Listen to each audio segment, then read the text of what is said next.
We all welcome you in India's best learning platform, Upcoming IAS, and today we are going to deal with some current affairs issues as usual.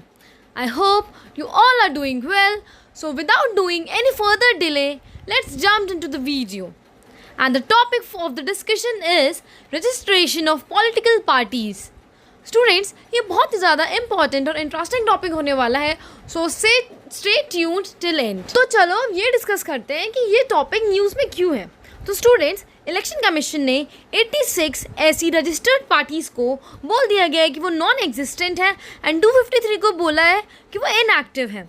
और ये कौन सी parties को उन्होंने बोला है जो कि रजिस्टर्ड है पर वो अनरिकॉग्नाइज्ड पॉलिटिकल पार्टीज़ हैं. तो यहाँ से एक बहुत ज़्यादा टॉपिक शुरू हो जाता है important. RUPP registered unrecognised political parties.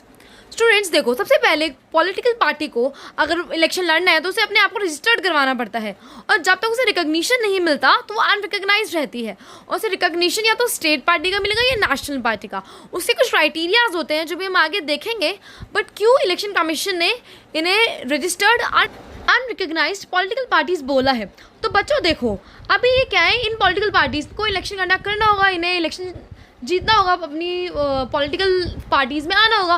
तो उन्होंने क्या किया, अपनी पार्टी को रजिस्टर तो करा लिया, लेकिन कोई इन्होंने इलेक्शन कंडक्ट नहीं कराया, कोई इनका फिजिकल ऑफिस नहीं है, और ना ही इन्होंने इलेक्शन कमीशन के चीज़ों पे कुछ कम्युनिकेट किया, कुछ रिस्पॉन्ड किया, कुछ नहीं किया. तो जब फिजिकल चेकअप हुआ तो 86 ऐसी पार्टीज निकली जो नॉन एग्जिस्टेंट है, कि वो एक्चुअल में एग्जिस्ट ही नहीं करती. ना ही कोई उनका ऑफिस है, ना ही उनका कोई ऑफिस बियरर है कि वहाँ पे कोई पर्सन है जो सभी चीज़ों को रेगुलेट करता है. इसलिए उन्होंने इन सभी पॉलिटिकल पार्टीज़ को डी लिस्ट करने के लिए बोला है. अब देखो, ये टॉपिक न्यूज़ में क्यों है और हमारे लिए बेसिकली क्या इंपॉर्टेंट है. तो इस जगह से हमारे लिए नेशनल पार्टीज और स्टेट पार्टीज इंपॉर्टेंट हो जाता है. क्यों? क्योंकि अगर अभी ये रजिस्टर्ड है, सिर्फ और सिर्फ रिकॉग्नाइज नहीं है.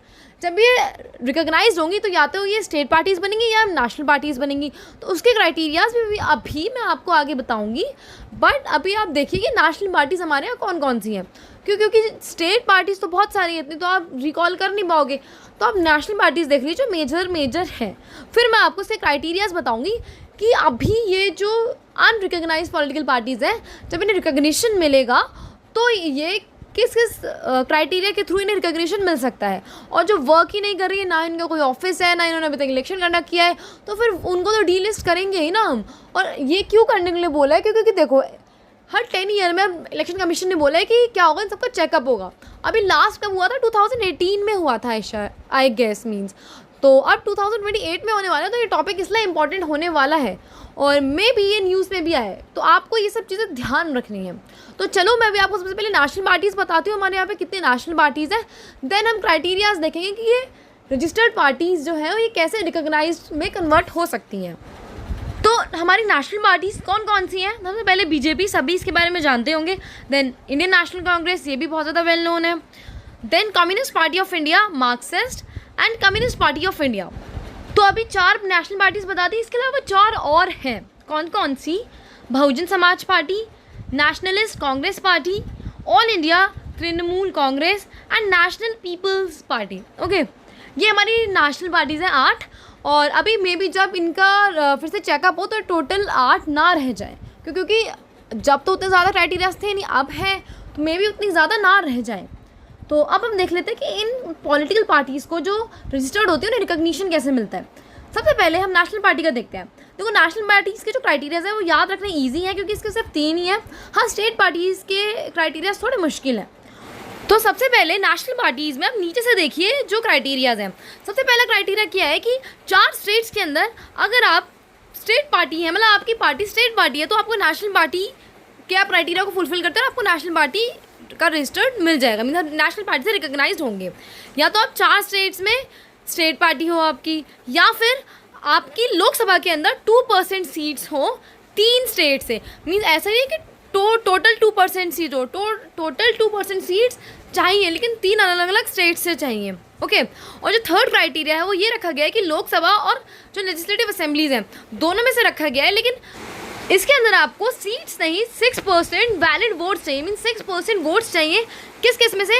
या तो लोकसभा के इलेक्शन में 4 स्टेट्स में से आपको 6% वोट्स मिल जाए, या फिर स्टेट लेजिस्लेटिव असेंबली के इलेक्शंस में 4 स्टेट्स में से आपको 6% वोट मिल जाए। ओके, इसके साथ साथ लोकसभा के अंदर 4 सीट्स भी चाहिए। तो ये 3 क्राइटेरियाज हैं नेशनल पार्टीज़ के लिए। और स्टूडेंट्स, आई नो कि इन्हें याद रखना थोड़ा मुश्किल होगा, बट आप बार बार पढ़ेंगे तो आपको याद हो जाएंगी, इतनी भी डिफ़िकल्ट नहीं है। एंड आज एक और इशू है कि बैकग्राउंड में से मे भी आपको बारिश की आवाज़ आ रही होगी, तो आज मॉर्निंग से ही बहुत ज़्यादा रेनफॉल हो रही है, तो आप थोड़ा मैनेज करिएगा। अदरवाइज़ मैं भी काफ़ी लाउड बोल रही हूँ, तो आपको सारी चीज़ें क्लियर होंगी ही। तो फटाफट से अब हम स्टेट पार्टीज़ के जो क्राइटेरियाज़ हैं वो देख लेते हैं। इसमें भी हम नीचे बिलो से स्टार्ट करेंगे, क्योंकि नीचे वाले जो है वो ईजी हैं, तो पहले उन्हें समझ लेते हैं। तो इसका फर्स्ट क्राइटेरिया क्या है कि आपको लोकसभा के इलेक्शन में या जो स्टेट के लेजिस्लेटिव असेंबली के इलेक्शन होते हैं, उन दोनों में से किसी एक में 8% वोट्स चाहिए। ओके, ये तो सिंपल था याद रखने के लिए। एंड जो नेक्स्ट है वो ये है कि लोकसभा इलेक्शन के अंदर आपको 1/25 सीट्स चाहिए किसी भी स्टेट से, मतलब एक स्टेट से भी आपको अगर 1/25 सीट्स मिल रही हैं लोकसभा इलेक्शन के अंदर, तो आपकी पार्टी स्टेट पार्टी कहलाएगी। ओके, अब थर्ड क्राइटेरिया है वो ये है कि या तो लेजिस्लेटिव असेंबली के अंदर आपको 3% सीट्स मिल जाएं, या फिर 3 सीट्स ही मिल जाएं। ओके, समझे आप, लेजिस्लेटिव असेंबली के अंदर ही है, इस वाले क्राइटेरिया में लोकसभा नहीं है। या तो 3% टोटल सीट्स मिल जाए, या 3% वोट मिल जाए सीट्स का। ओके, तो अब इसके बाकी के 2 क्राइटेरियाज भी देख लेते हैं। और वो क्राइटेरियाज क्या है कि देखो, 6% या तो वोट्स मिल जाए लेजिस्लेटिव असेंबली के इलेक्शन में, या फिर 2 सीट्स मिल जाए उसी इलेक्शन में। मतलब इसमें सिर्फ और सिर्फ लेजिस्लेटिव असेंबली है, लोकसभा नहीं है। तो लेजिस्लेटिव असेंबली के अंदर या तो आपको 2 सीट्स मिल जाए, या 6% वोट्स मिल जाए, या फिर एक और लास्ट क्राइटेरिया जो बचता है वो ये है कि लोकसभा इलेक्शन के अंदर आपको 6% वोट्स मिले और 1 सीट भी मिले। ये इलेक्शन का क्राइटेरिया है अगर आपको स्टेट पार्टीज़ बनना है या फिर नेशनल पार्टीज़ बनना है तो। ओके स्टूडेंट्स, आई नो कि बहुत ज़्यादा आपको आवाज़ आ रही होगी बैकग्राउंड में से रेनिंग की, बट मैं क्या कर सकती हूँ, मैं दोबारा से वीडियो शूट कर रही हूँ। आज मॉर्निंग से ही बहुत ज़्यादा रेनफॉल हो रही है, तो स्टिल आपको थोड़ा बहुत मैनेज करना पड़ेगा। एंड मैं काफ़ी ज़्यादा ही लाउड बोल रही हूँ। आई होप कि आप हमारे साथ मैनेज कर चलेंगे। तो अब हम लास्ट एक टॉपिक समझ लेते हैं कि ये सब अभी तो जो चल रहा है, जो पार्टीज़ थी, ये तो मैंने आपको बताया कि रजिस्टर्ड थी, उसके साथ साथ रिकॉग्नाइज भी थी, नेशनल या स्टेट पार्टीज़। बट स्टार्ट कैसे हुआ था टॉपिक, न्यूज़ में क्यों था कि रजिस्टर्ड पार्टी थी बट ये अनरिकॉग्नाइज थी, means registered unrecognised political parties थी। तो एक्चुअली में होती क्या है, तो ये वो पार्टीज़ होती हैं जो अभी न्यूली रजिस्टर्ड होती हैं, या फिर इनको इतना ज़्यादा वोट बैंक नहीं मिला होता है, इनको इतनी सीट्स नहीं मिली होती कि ये ज़्यादातर अपने आप को रिकॉग्नाइज करवा पाए। ओके, और फिर इन पार्टीज़ को वो सारे बेनिफिट्स नहीं मिलते जो एक रिकॉग्नाइज पार्टीज़ को मिलते हैं।